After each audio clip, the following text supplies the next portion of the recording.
NaNoWriMo starts in November, and if you are participating in NaNoWriMo, we absolutely invite you to the library. We have a space and plugins and a silent room, but if it is not silent, tell us and we will keep it silent. NaNoWriMo is just all the month of November. So if you want to work on your novel during National Novel Writing Month, you are more than invited to the library to use our facilities here. Thank you all so much for coming. Enjoy. All right. We're going to go on to our next step here. We're going to talk about understanding POV, scene essentials, dialogue, functions, and voice. First of all, let's make sure that we get the POV right. I've taught several workshops where this has been a real kind of a gut punch. People didn't realize that they had to do this. But novels of today, we need to pay close attention to our POV. So we're not talking about first person I, second person you, third person he, she. That's not what we're talking about. What we're talking about refers to whose eyes we're seeing a scene through at any given moment.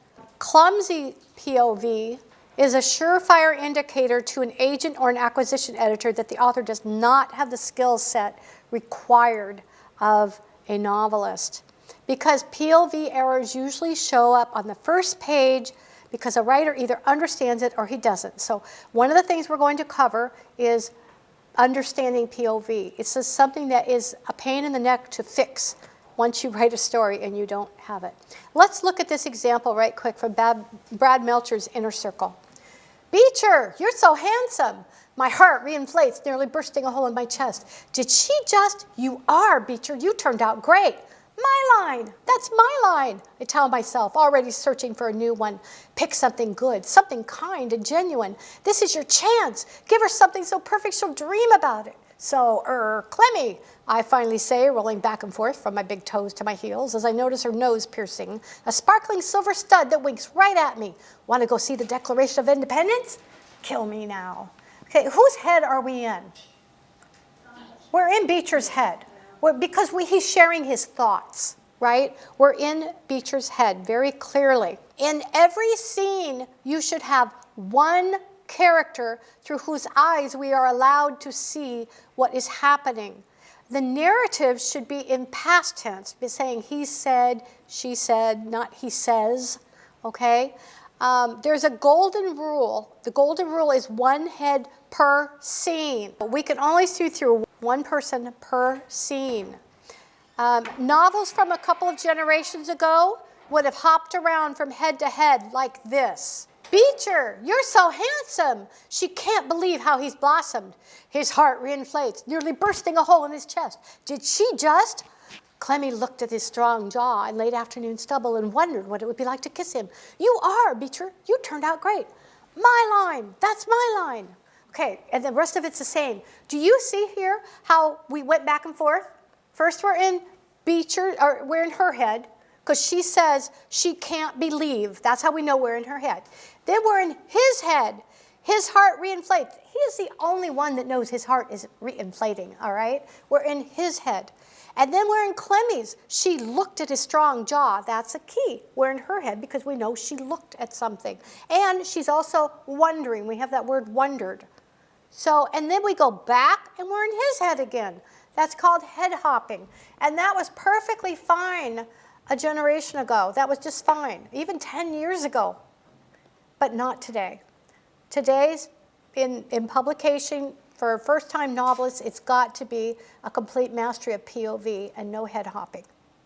Now, if you have recently read a book that is a newly published book that head hops, there is probably a good reason for it. For example, perhaps it's an author who's been writing for a long time, and they've been writing for 10 or 20 years, and they've written lots of books. They get to write any way they want to if they have a following and if they have fans. So that's okay, because this is all about business, and the publishing company doesn't care that they're head hopping. All they care is there's people out there waiting to buy their books. So if they started back when head hopping was popular, they're going to keep doing that most likely.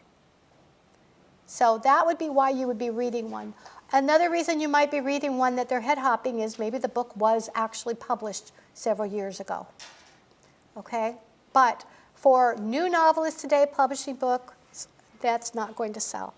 They have to be able to hold down. And it does require special skill to understand it, accept it, and guess what? It is a neat thing to do. I did not understand POV for my first 2 whole chapters of my first novel. And then I had to go back and make some changes. But I found out that I really liked being in just one person's head. It was a challenge, and it also opened the doors for me to write in a way that was much more emotional and more moving, a way called deep POV. We need to resist this head hopping. It's not wrong, it's just not ideal, and it has fallen out of favor in modern fiction. It's also lazy writing because it's really easy to write when you get to decide whoever's point of view you want to write from. Okay? It allows the author to express her urge to explain everything, to tell you what everyone is thinking. You don't want to do that. Resist this. Allow the reader to use their ability to figure things out. They have to do this. If you're looking through only one person's eyes and ears and smeller, they have to. The reader is going to figure things out. Let them formulate their own conclusions from your excellent writing. Let them picture the characters in their own unique way. And this often goes hand in hand with telling also. We want to show, not tell. And in order to show, we need to be in a person's head. We need to ask ourselves, can the viewpoint character see it? Just because the reader knows what's going on does not mean every character does or can. Let's look at this. There's a POV error here. Jennifer reached out her willowy arms, her eyes glistening in the moonlight, and wondered if Maurice could still love her. That is not right. That is a POV error. Can anybody tell me what they think the POV error is? We're in Jennifer's head. Her eyes glistening in the moonlight. Okay, that's one of them. Unless she's looking in a mirror, there's no way she can tell that her eyes are glistening in the moonlight. That's one of them. There's another one. We're in her head. Does she think about her arms as being willowy? I don't think so. Now, if you were looking at Jennifer, you might think of her arms as being willowy as you're observing her physical traits. But she would not think of her own arms as being willowy because they're just her arms. We don't think of our body parts like that. You need to make sure that you establish your POV right away in the scene in order to orient your reader so the reader knows immediately whose eyes they're seeing through. Preferably the first sentence. You can name drop right away. Don't begin with he or she if it's a new scene or new chapter. Say their name so we know right away whose head we are in. Most definitely within the first 3 lines, we need to know whose head we're in. Very, very important. So when you're sitting there, even if you're doing by the seat of your pants, and you have an idea what's going to happen in this scene, you immediately need to set the scene with whose eyes are we seeing through. Okay? And then you go around as you're seeing, you're walking through tunnel vision. This is what I do when I type. I'm in their head. What do I see? What do I feel? What do I smell? We often forget. I have a story sensei section of a different workshop that I do that talks about how to use the 5 senses. And did you know we often go to sight right off the bat? And if you try to make yourself use sight last, your writing will get richer. We often ignore smell. Smell is very powerful. Very powerful. My daddy smoked a pipe, and he smoked Borkum Riff whiskey-flavored tobacco. I used to stuff his pipe for him. He had one of those little humidor things that sat beside his thing, and I would stuff his pipe for him, and I love the smell of pipe tobacco. And, to this day, I recognize that tobacco. Or even if somebody's smoking a pipe, I can always tell if it's that tobacco or not, but even just the smell of pipe smoke, it just makes me warm inside. It makes me think of my daddy, And so smell is important. In every scene, we are interpreting everything through one person's point of view. And that's why I said when I'm typing, I'm literally sitting there typing with my eyes closed. I'm typing with my eyes closed because I'm like, what am I hearing? What am I smelling? What am I seeing? I've got this whole imaginary world going on inside my head. Use those senses. Show yourself, foul creature. Fabian walked the mall, looking into everyone's eyes. Could he see the preternatural gaze, the glint of malignant intelligence in the glance of any of these people? Or was that something he could see in Marcia only? What I need to do is make sure you understand that your narrative needs to agree with your POV character's personality. You don't get to be the author standing this far away, like the narrator on what's one of those horrible shows I hated growing up? There was like Night Gallery, and there was Twilight Zone? yeah, like Twilight Zone. You don't want to be the narrator talking. So what we want to do is we want to be in Fabian's head. If you notice this, I'll show you what I'm talking about. If you're that narrator, you're not the character, you're the narrator, it'd be like, show yourself, foul creature. Fabian walked the mall, looking into everyone's eyes. Could he see the preternatural gaze? Do you see how there's a completely different voice there? His personality, what kind of a personality says, show yourself, foul creature? Come on, he's like a real nerd or something, and he's just different, he's unique, okay? That narrative does not agree with him. Your narrative needs to agree with his personality because we are in his head for the whole scene. So whatever's going on in here is going on in his head. Could he see the preternatural gaze? In his mind, could he see the preternatural gaze? It needs to be in his head, like this. Show yourself, foul creature. Fabian stalked the corrupt corridors of materialism called Lake Air Mall, like a witch hunter at a cemetery. He winnowed the gaze of each member of capitalism's cult, those possessed by possessions, searching for the red glint of his quarry, perhaps looking behind the dull gaze of peasants pursuing their bucolic desires, he would perceive the same malevolence he'd glimpsed in Marcia's glare. Do you see now how that narrative agrees with his personality? Let's go back and look at this a minute. Show yourself, foul creature. Now you're just simply telling me, you're telling, instead of showing, what he is doing. Fabian walked the mall looking into everyone's eyes. Let's go to the next one. Fabian stalked the corrupt corridors of materialism, like a witch hunter at a cemetery. That is the personality that goes with a personality that would say, show yourself, foul creature. Don't you agree? So, when you are writing your book, this is, again, one of those things that's hard to change if you don't understand it from the beginning.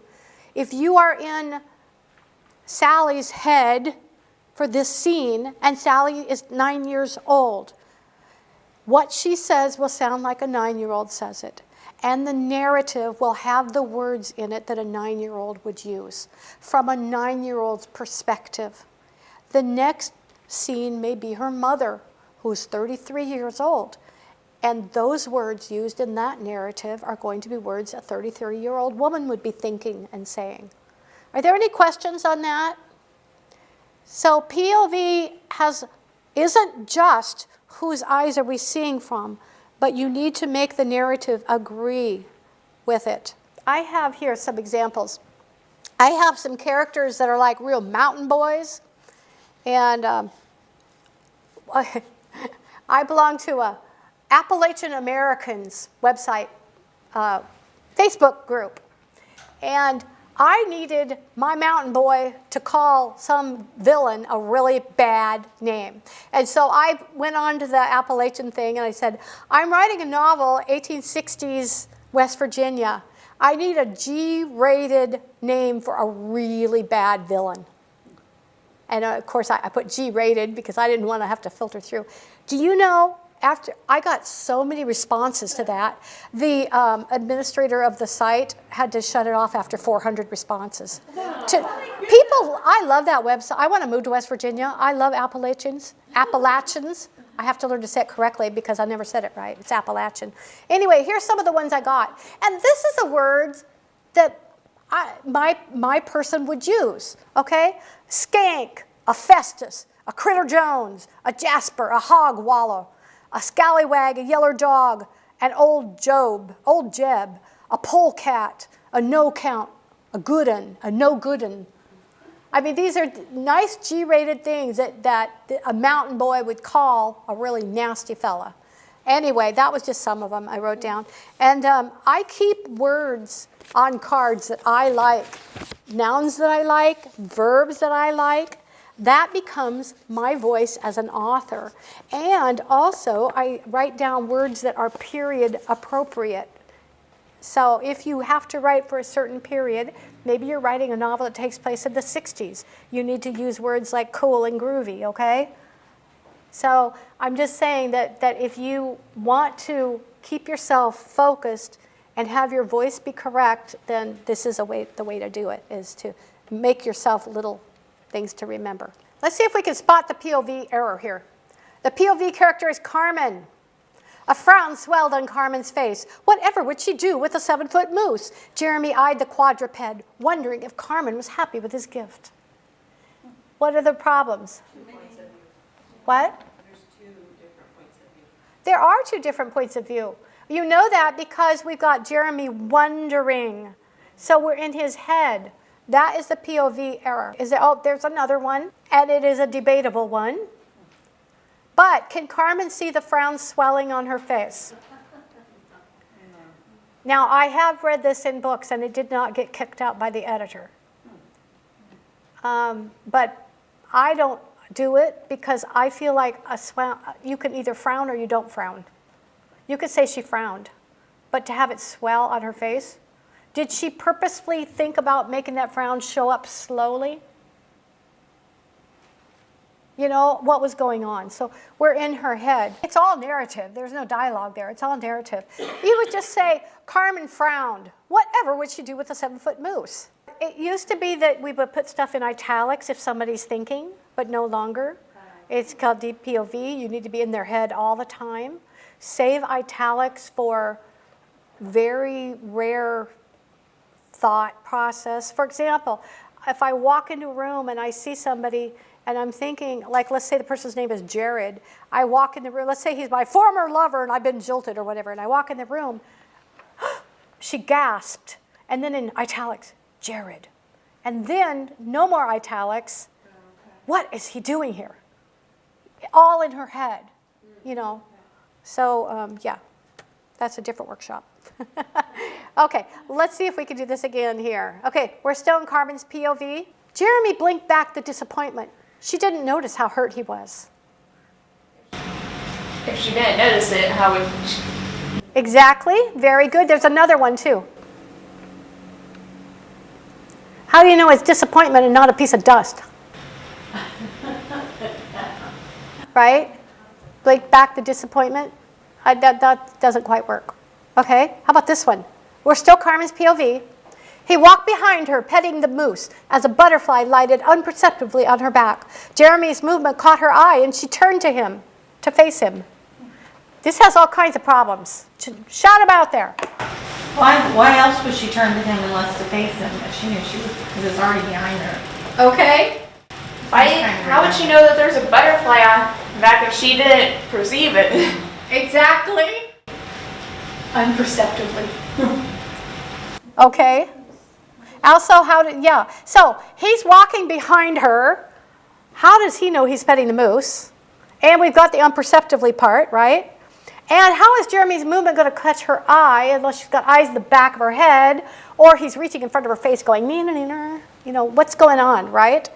And then she turned to face him. So this has a cause and effect problem, and it has 4 different POV problems. Other POV errors. Sharing information only because the reader needs to know it, not because that's what or how the POV character would think, like the willowy arms thing, okay? Here's one.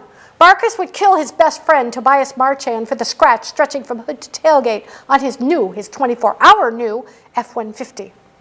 Now, there are things here that a person doesn't normally think.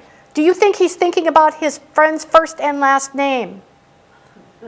So this is a different kind of a POV error, all right? He's probably also not thinking about the make and model of his car. He may be thinking it's brand new and that's why I'm upset. That's possible.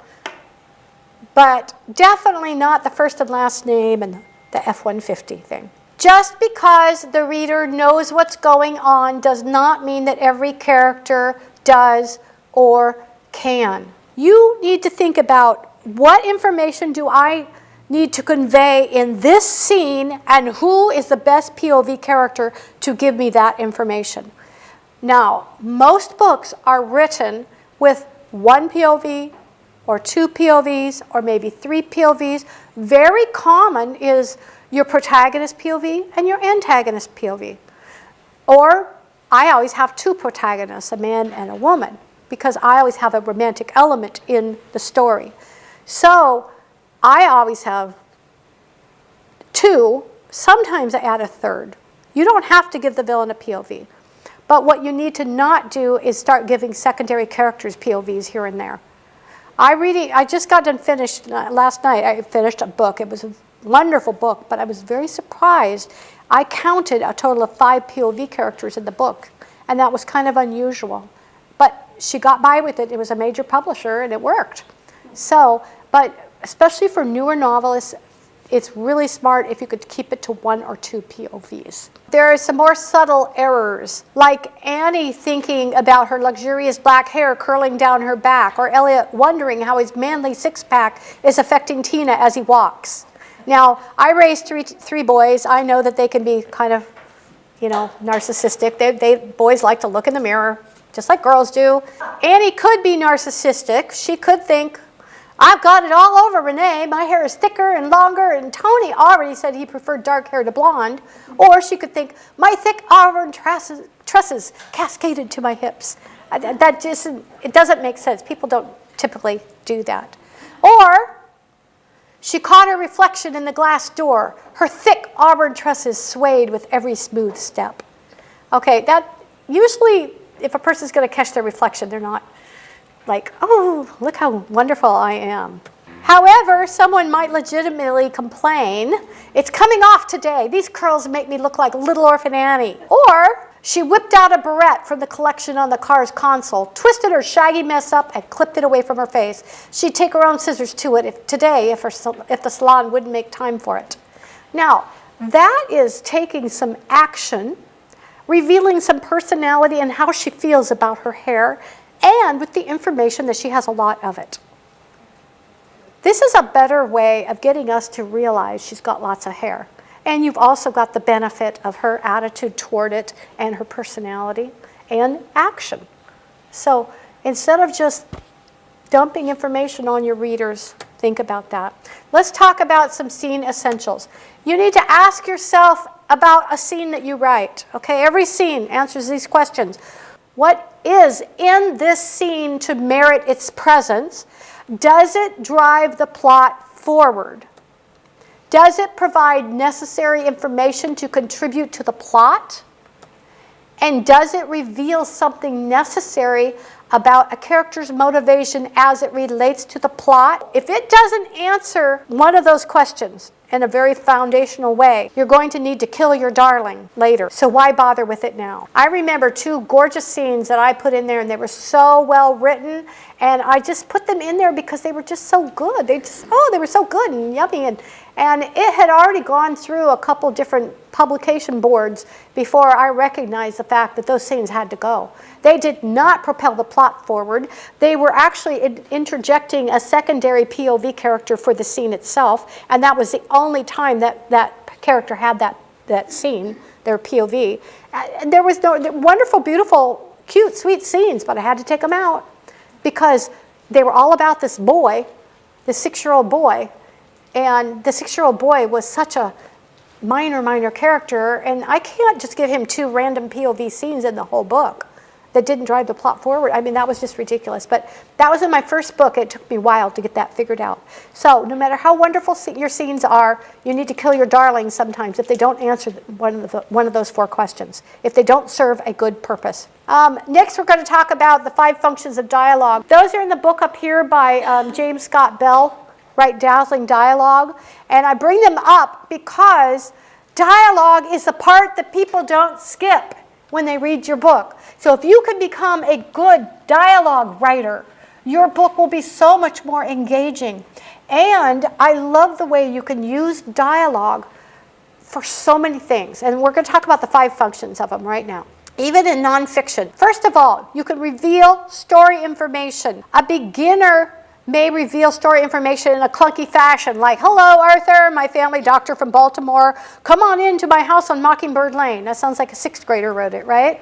So we don't want to do that, but we don't want to feed the reader exposition. We don't want to spout information that both characters already know just because you want the reader to know it.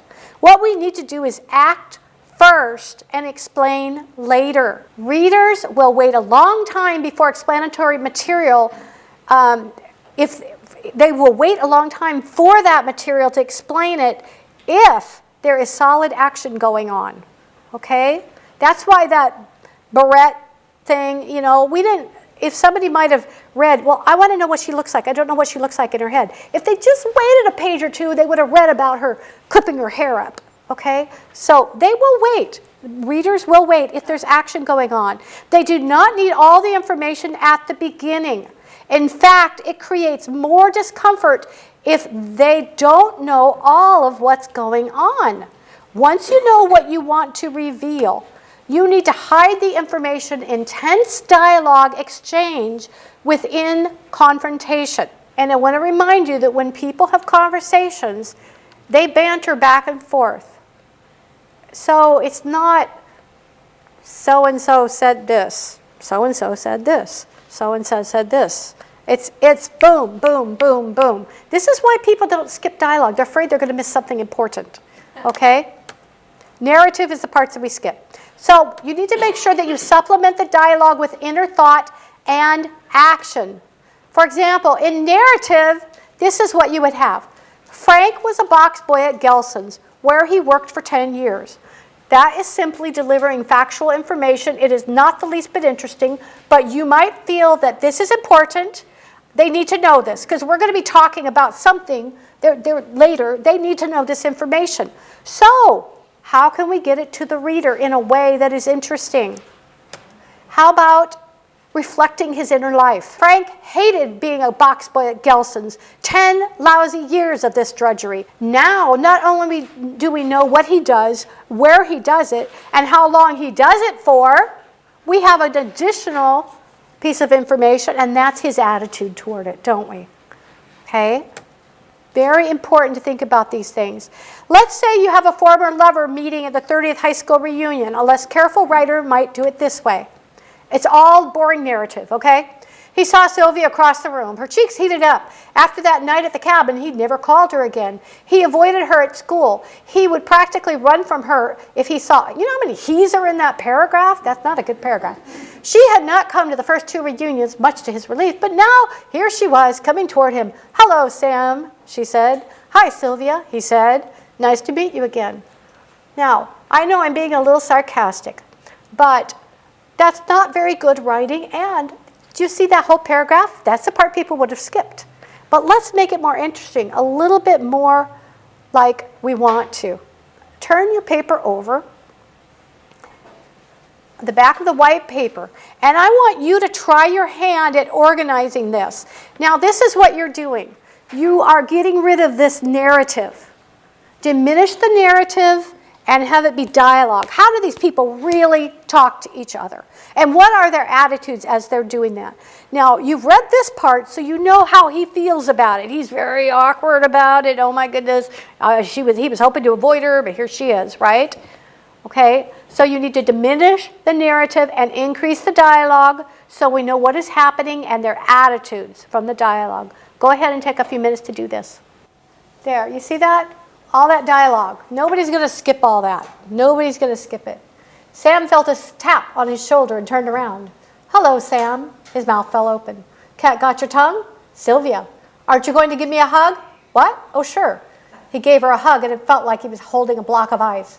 There. Isn't that better now? Sylvia said. Better? Why didn't you call me? Oh, geez, Sylvia. Why are your cheeks pink, Sam? Something you want to tell me? I know. You can tell me why you didn't call. So, tense situation, conflict.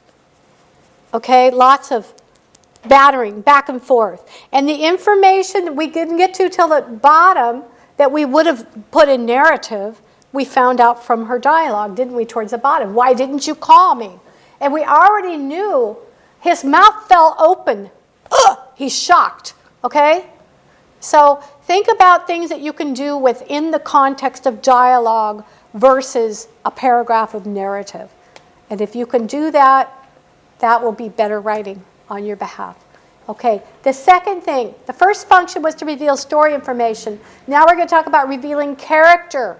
We learn a lot about characters through their vocabulary.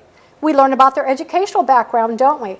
And their syntax, like a newly arrived Bosnian would say, "Can you tell me please where is bathroom?" Make sure that you are giving your character a tremendous amount of thought about his oddities, his or her specific things that only they do or say, mannerisms, words that they like to use, regionalisms. Some people still can't figure out what supper is when I'm talking, I don't know. Peer groups, groups that band together, lawyers, doctors, teachers, iron workers, they all have their pet phrases they toss around. So even if you're writing contemporary, if you got two electricians talking to each other, they may use some shop talk. You know, you need to do some research on this. This lends a great addition to authenticity. We can find out about their attitude through peer groups. Peer groups are wonderful. Also about their relationships. How do they treat other people through their relationships with other people? One of the things, yeah. Be intentional. Be very intentional. This is what I like to do. It's a really fun thing. You can have a villain and not realize they're a villain until they treat somebody really bad. For example, kick a dog. Does anybody like anybody who kicks a dog? You know what I mean? Maybe there's a child. "Excuse me, sir." "Go away, kid. Go away." All of a sudden, you're like, that's called status. You're raising and lowering a person's status in your eyes by how they treat someone else. Depending on your genre, for example, let's say you're writing a Western, you might want to say, "I'd leave if I were you." No, you might say, "Back off, sister," unless you want a belly full of lead, right? So make sure your words, the words that you choose. Once again, if you're talking about something that is not natural to you, come up with some good words and stick them on a card and stick them near your work area on your computer or something so that you can see those cards and they remind you of words that you can use. How to Write Dazzling Dialogue by James Scott Bell. He has several craft books he's written, and he has put some of these things in another of his books too. But I'm really sold on it on dialogue because you can do so many things with it. What genre do you think this is if they're talking about like this? "I reckon we better go into town." "I reckon you're right." "Reckon we'll find some trouble." "I reckon we will." "Good, because this is a day of reckoning." I mean, you think that's a romance? Contemporary? Fantasy? No, it's probably historical or Western or something, right? So be intentional about the words you choose. Don't let them be how you speak. I don't want somebody to read my book and say, "Wow, this sounds like Kendy." I want them to, my agent said the reason she signed me is because I had such a distinctive voice. And that's something we're going to talk about in a minute. They're always looking for great voice. Okay, you need to set the tone. And every genre is different. So that's the example that I just gave you. Make sure that your tone agrees with your genre. All right?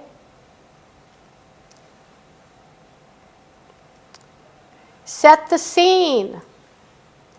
Dialogue can help set the scene. It can help readers experience the scene. First, by the way the characters react to their surroundings. For example, if you have a place that you might be tempted to describe what this place looks like. It might be creepy and have dark hanging vines around and stuff like that. But this is better. Somebody simply says, "Man, this place is creepy. What's with all the hanging vines?" Now, you may have just tried to explain what the place looked like with a whole paragraph, maybe 5 or 6 lines long, of narrative that would be not exciting and skippable, but you put it in dialogue. You put it inside of people experiencing that surrounding, and they're not going to skip that, I guarantee you. And you've just planted stuff in their head about what that scene looks like. And you've also done something with their reaction to it. Do they like it? Do they not like it? Once I was in the interview room, Agent Green asked me to sit down. I gave him some lip, but he was totally in control of the situation. He gave me a veiled threat. I decided to sit down. Now, you might write that and think that's just fine because this is what I want to say. But if you say it in dialogue with some tension and reveal the same information, it's going to go over better. How can you show us this scene by way of the characters' reaction to their surroundings using dialogue? Okay? So we have to know from their dialogue, we're going to understand that they're in an interview room, and don't say he gave me a veiled threat. Give the veiled threat, right? And make it G-rated. I had R-rated stuff at one workshop. Somebody was just really into it. I think they must write like crime novels, and it was a little kind lady. It just surprised me. Sit down, Agent Green said. Don't feel like it, I said. You're not on the street anymore. In here, you do what I tell you. Now we know when they're in the interview room, okay? Without even having to say it. Well, let me just read this to you, this banter back and forth. Sit down, Agent Green said. Don't feel like it, I said. You're not in the street anymore, and here you do what I tell you. I got a sore backside. That's not all that's going to be sore. You see this little room we're in? You see any cameras, recording devices? Now that's giving the veiled threat, isn't it? Okay? My dad used to say that. That's not all that's going to be sore. Okay. The fifth function of dialogue would be to reveal theme. Film mogul Samuel Goldwyn said, if you want to send a message, try Western Union. Audiences want a story first and foremost. Okay? They do not want a lecture. They don't want a sermon. They want a story. And within that story, remember, they want dialogue. There is a danger in dialogue, though, because when we let the characters become mere mouthpieces for the message, that's called being preachy. And people can spot it a mile away. It really takes you out of the story is what it does. When they feel like the author is giving, it's the same way with expounding information, in the dialogue. It's the same thing. It's awkward. It doesn't fit. It doesn't work. People don't converse that way. So be careful that you're not being preachy. You need to avoid this by placing the theme into natural dialogue that is part of a confrontational moment. Because you know what? If you think about your conversations throughout the day with other human beings, there's probably a certain percentage of them that would fall under the category of confrontational. Like, why didn't you do that? Just simple things like that. Or, I didn't see where you put that. I mean, there's just little things that happen. So confrontation is it's a part of the human element, and we need to take advantage of that when we're writing our stories.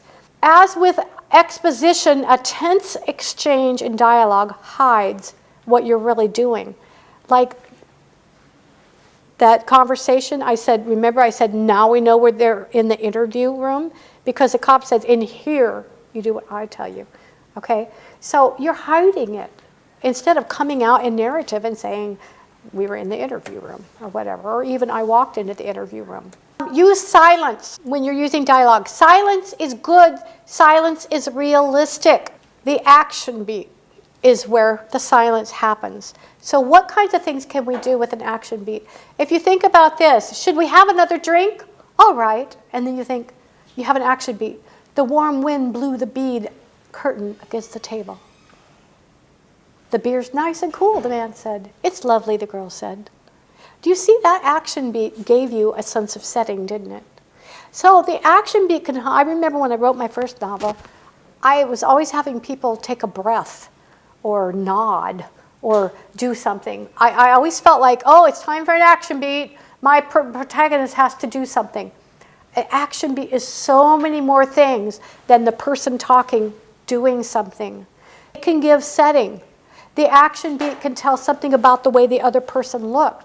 Take that action beat and use it, use it, use it. Use it to describe the setting. Use it to describe how the person feels inside. Use it to describe how the person, the non-POV person, how they look. Is there something about their hair? Are you using it to tell us how they feel? Like you're giving us he sneered, or a tear slipped down her cheek. I mean, use the action beat within dialogue for all it's worth. Don't waste any he said, she said stuff. Don't waste it. Use dialogue. Remember, people don't skip it. And then they will come through the next, they'll read several pages, and they will feel so good about what they just read because they didn't feel like skipping anything because you had so much dialogue and so many juicy action beats with lots of information that they didn't even realize you were feeding them that information because you couched it in these wonderful action beats. Give your character different agendas in every scene, then pit them against one another. For example, this is a typical scene from a cop novel. What do we got here? Looks like he took 2 to the heart. What was it? Probably 9mm auto. Anybody see it? We talked to 2 people from the bar. So that's just information. Back and forth, kind of boring. Nobody has an attitude about anything, right? It's just information. But if we give them an agenda, and the agenda is where there is conflict, if we wanted to show that the second detective does not want the first detective to take over, it's going to be different. It's not just information back and forth, back and forth. It's, what do we got here? What's it look like? Ooh, already we've got attitude. Looks like gunshot to the heart. Thanks for stopping by. Attitude is like, I don't need you to help me. I can see what's going on. Anybody see it? I've got it covered. So the agenda is, butt out. This is my crime scene, right? But we're still getting all this information exchange going on, aren't we? Right now we're understanding voice. We're going to talk about, now, if you don't understand voice to start with, you're going to have trouble interjecting it into your writing if you don't understand it in the beginning. So this is why it's so important, okay? What is the author's voice? Every person has their own individual way of putting together words, phrases, and ideas. Some people are authoritative, others are pompous or funny or chatty or warm. Any combination of any of this stuff becomes your voice as an author, so that we can tell whether Beth wrote it or whether Bonnie wrote it, okay? So those of you that have people that you've read before, you like their voice so much you keep reading their stuff. And that's a good way for you to develop your own voice as an author. Okay, just an update. Looking at Facebook, somebody said, power outage all over Mac, all traffic lights are out. So it wasn't me. Thank you. Okay. Okay, what makes up your author's voice? It's your tone, your choice of words, your choice of content, even punctuation make up your authorial voice. You could probably read 2 different people's books and you could identify the differences between their voices. My voice is not anything like my friend who writes really contemporary fiction. Totally different. Bottom line is, there's a lot of noise out there in the world, and if you're going to get heard, you can't just raise your voice. You've got to set yourself apart, showing you have something special to say and that you have a unique way of saying it. So be purposeful about having a unique voice as you're writing. And honestly, I'll tell you right now, that comes from just relaxing and putting some of your personality into your writing. It really does, okay? That will help give you, don't try to sound like somebody else. The author's voice is usually fairly consistent, particularly in third-person narratives. As a result, it's usually possible to identify a writer by their voice. A writer's voice can vary too, particularly when crossing genres or nonfiction. So your voice may sound different if you're writing in a different genre. That makes perfect sense. The writer's voice is made up of attitude. It's about emotion, values, and beliefs. It has to do with how you regard the world and life in general and how you feel about someone or something. It's the tone of your voice. It's not what you say, but how you say it that is influenced by your attitude. Not just your spoken voice, but your mental tone of voice and your underlying attitude. Your own vocabulary, in your personal style, the way you use sentence structure, your own grammar. So be consistent. Be consistent. Feel like ask somebody to read your work and say, do you feel I have a distinct voice? Because if you're writing to actually sell the book to a publisher, they are really looking for a distinct voice all the time.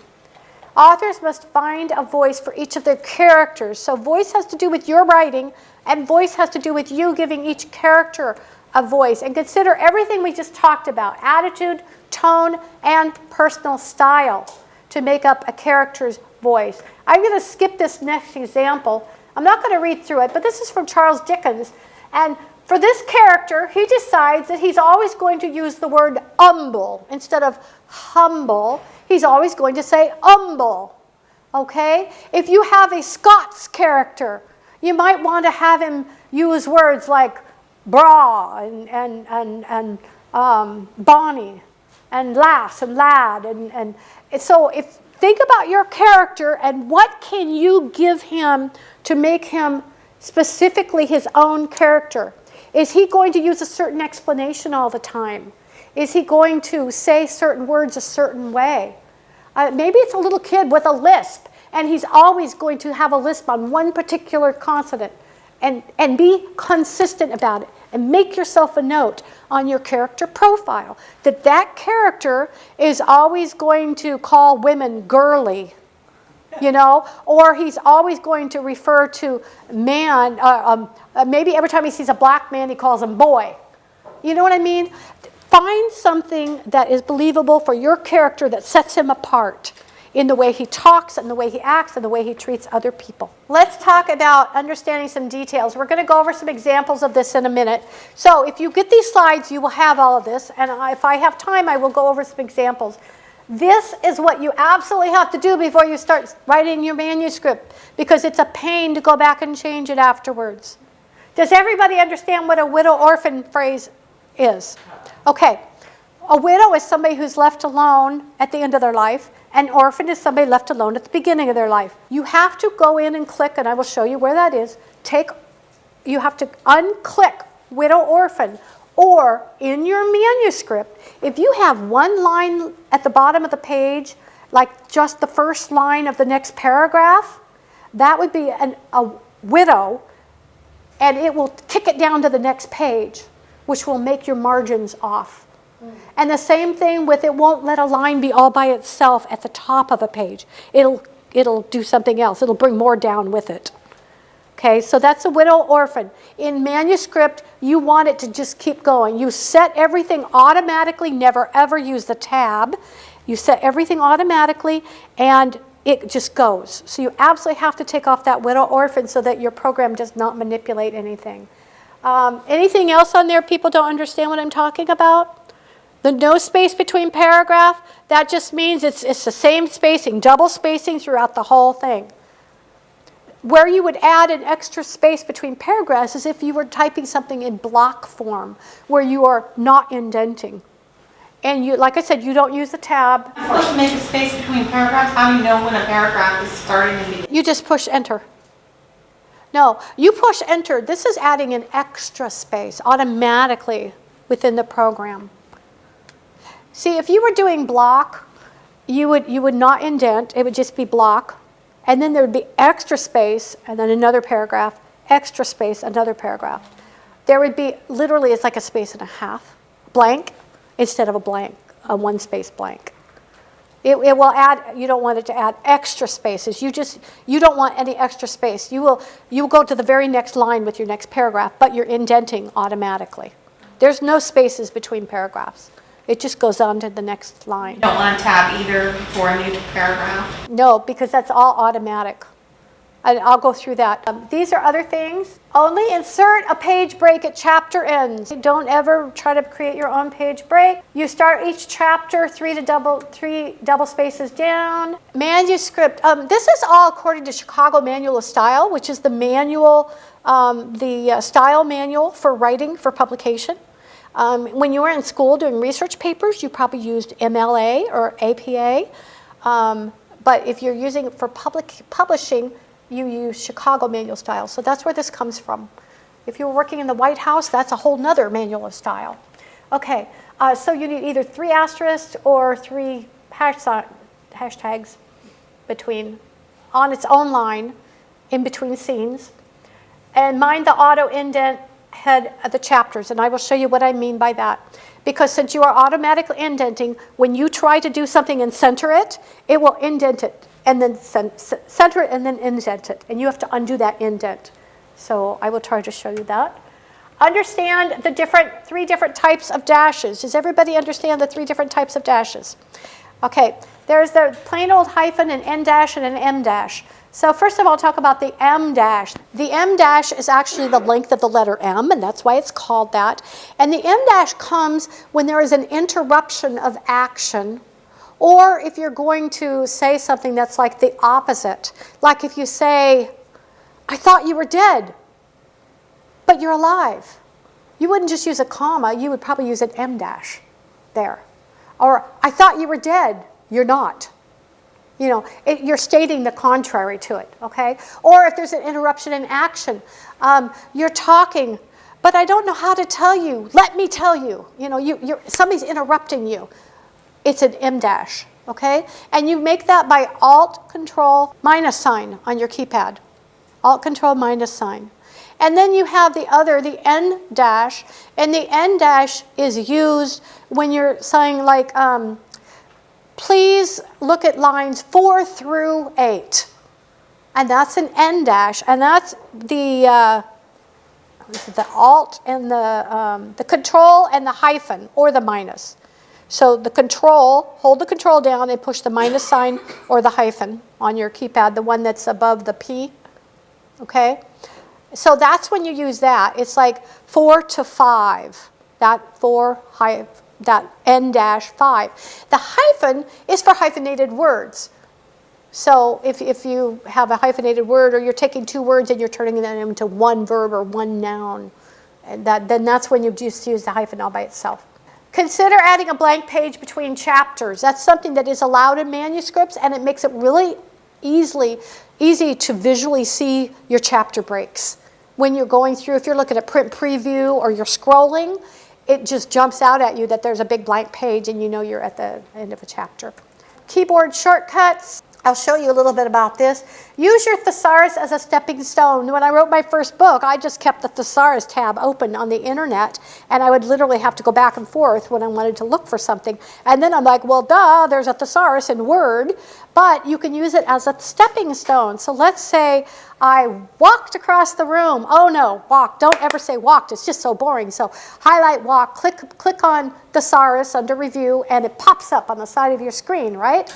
And you've got preambulate and you know, and all these other words. You're like, none of those is right, but you know, this is okay. This one says trotted. Okay, trot. No, that's not quite right. So I'm gonna click trot, and now some new words come up, and you're like, oh wait, there's a canter, because it's my horse. It's walking. Canter. Oh, that's good. Wait, but that's not quite what I want. And I click canter, and a bunch of more words. Lope. Ah, that's it. My horse is gonna lope. Okay, so that's why I said use it as a stepping stone. It will help you be a better writer, to use your thesaurus, and don't just go by whatever they say the first time. Find something else that's getting closer and closer to what you're looking for, especially when you're talking about obscure verbs like a feeling or an emotion. That really helps to do that, okay? Undo and redo are your best friends. Okay, make sure that you know that you got them in the top, or your Control-Z, Control-X. Make sure you know how to use undo and redo, and that it's very quick. Set up your spell check early on, and I will show you a little bit about doing that. If you are writing, the idea is to write your rough draft and not edit. Okay, so you're going to have mistakes, but you don't want the mistakes to be so bad, like getting your fingers off the home keys because you're typing with your fingers closed, Kendy. That has happened, a whole paragraph of gibberish that was brilliant in my head. And then I look up and I'm like, what did I say? So be careful, peek at the screen once in a while, you know. But just make sure that it's readable. But your whole manuscript will be nothing but red if you don't shut some things off of your spell check when you do your rough draft. Utilize add to dictionary for odd names.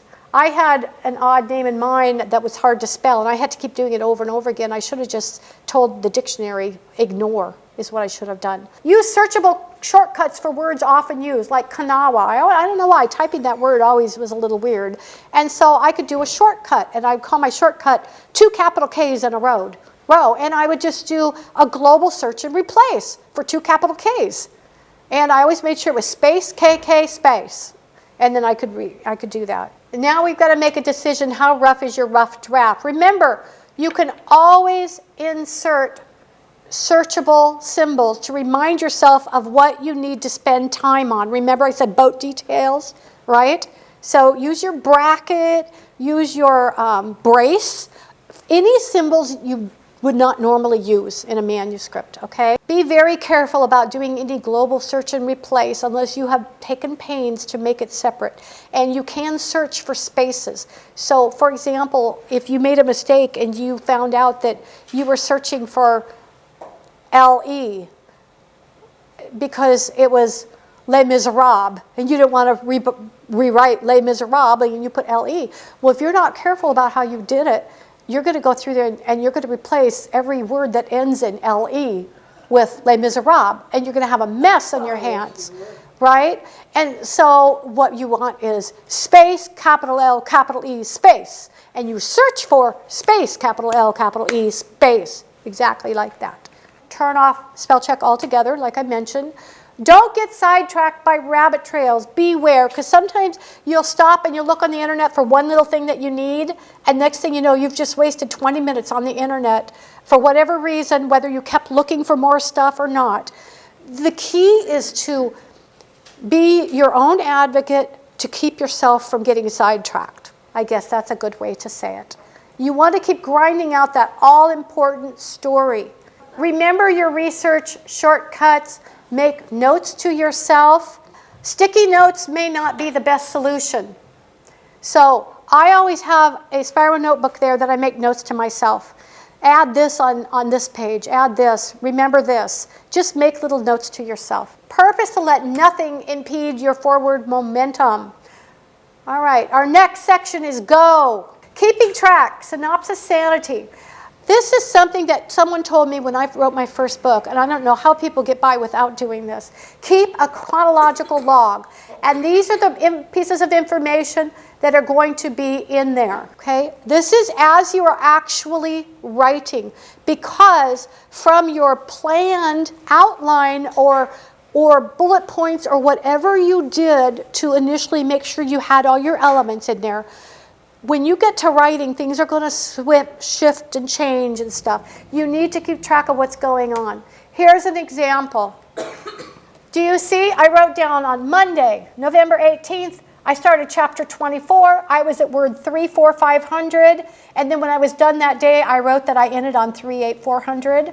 So for the day, I had a word count of 3900. These are the page numbers on my rough draft. So chapter 24. It's really good to know how many pages are in each chapter. 2,200 words. I had this scene from Stephen's POV, this scene from Grace's POV. I wrote chapter 25, and there were 1,700 words in it. It went for those pages. This is a scene from Stephen's POV. Now, I can see just by looking at this that my chapters are fairly well-rounded as far as the size. You do need to occasionally have a short chapter in there. Don't have a bunch of short chapters together. So really vary your chapter lengths, just like you want white space in your narrative and in your writing. You want lots of white space. You want to kind of vary that. Some models say 90,000 words, 30 chapters of 3,000 word chapters. I know somebody who teaches that. And she has people, she's successful. She does it, it works for her.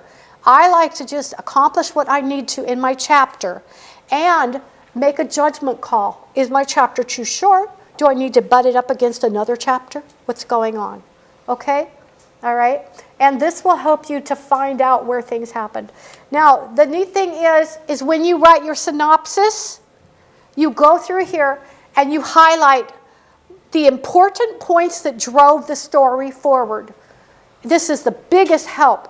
So you have several pages of this when you're done with your book, and you need to write a one-page, single-space synopsis. That's about 500 words to go with your proposal. And you highlight what's important, what happened. And in fact, you can even highlight it per character in different colors. And then you go through and you write the worst writing you've ever written, and you write your synopsis. And you say, this happened, then this happened, then this happened, then this happened. And then you go through and you use your skills to make it better. But you've got to get a ton of stuff in one single space page. It's really difficult, but if you've done this, oh man, it's so much easier. It really is, and you won't miss any of the main points. Okay. You also know if you're giving equal time to POV characters too. Okay, talking about checkoffs. Remember the character profile that you did? All that information?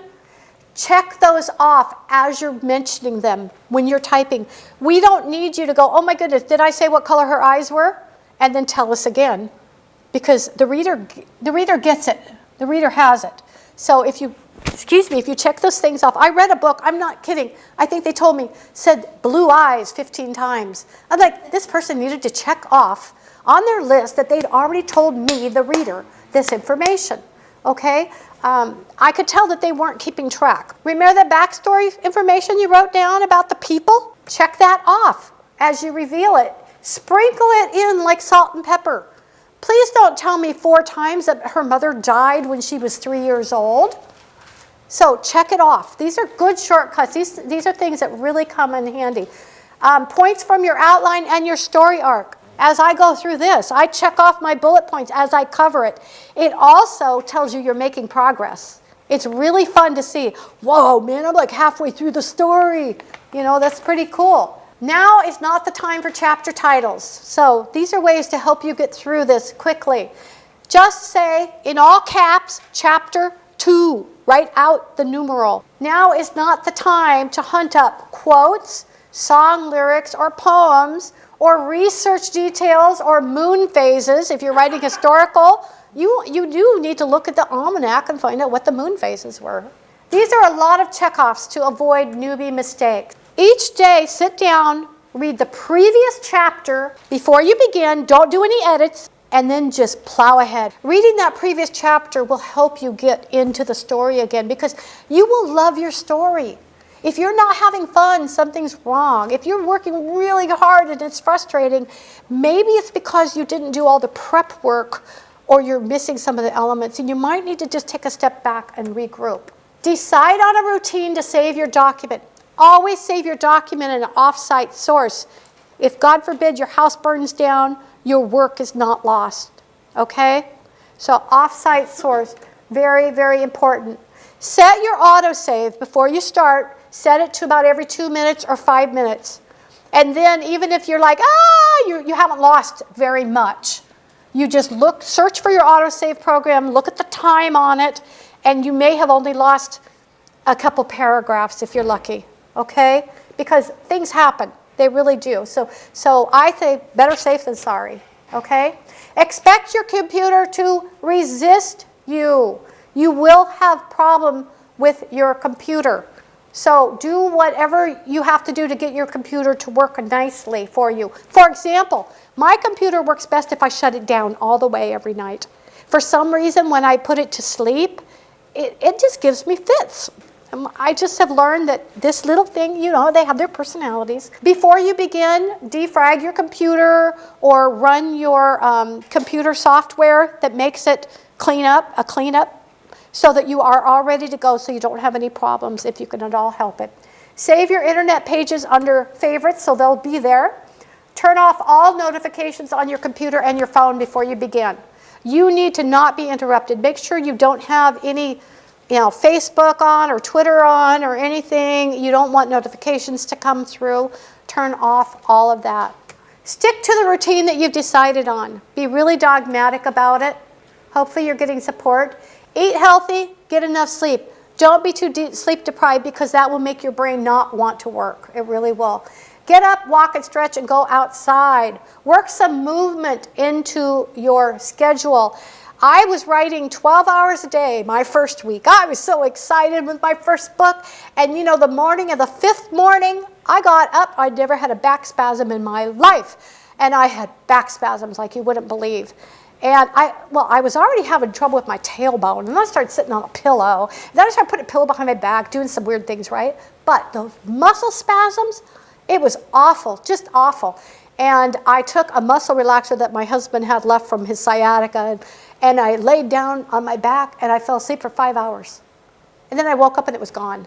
But I lost 5 hours of my writing time. So, but it was gone. But I just know that you got to get up, you got to move, you got to stretch and do things.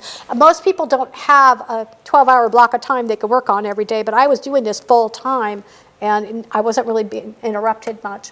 Stop writing at least an hour before bedtime. Let your brain shut off, because your brain will be going. It will be going. I also want to mention this. I found it helpful to have a pad of paper and a pen beside my bed, because inevitably you think of things, even if you did stop an hour before you went to bed. Just jot it down, because if it's on the pad, you can take it out of your head. Don't ever say, I'm going to remember this in the morning, because you won't. Okay? I hope you agree with that sometimes. And remember, the best ideas come when you are in the shower. That's one of my things.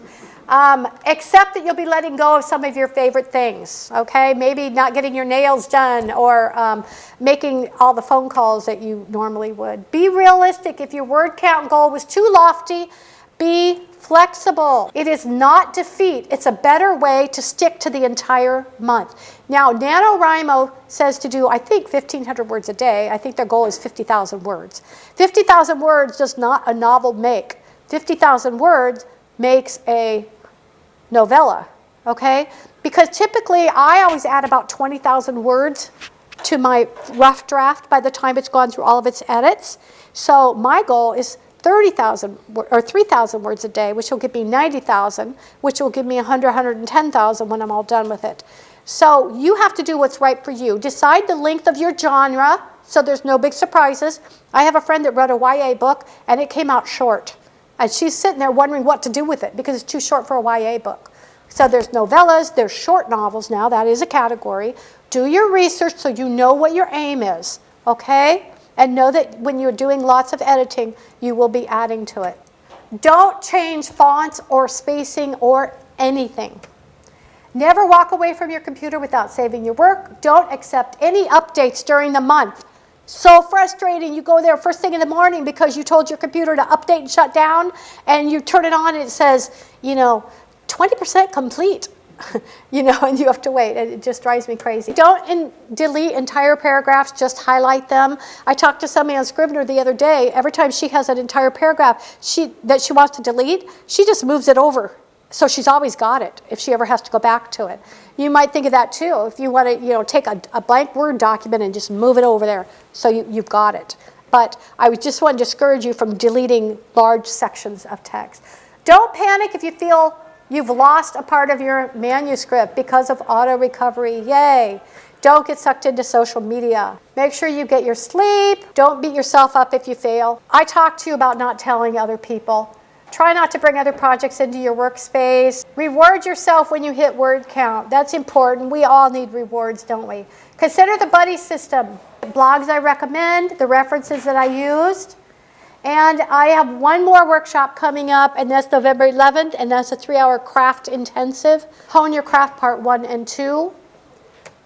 And now, I'm just going to say, remember to thank your library, fill out the evaluation form. Well, thank you very much for coming. I really appreciate you showing up. Just leave your evaluations over here.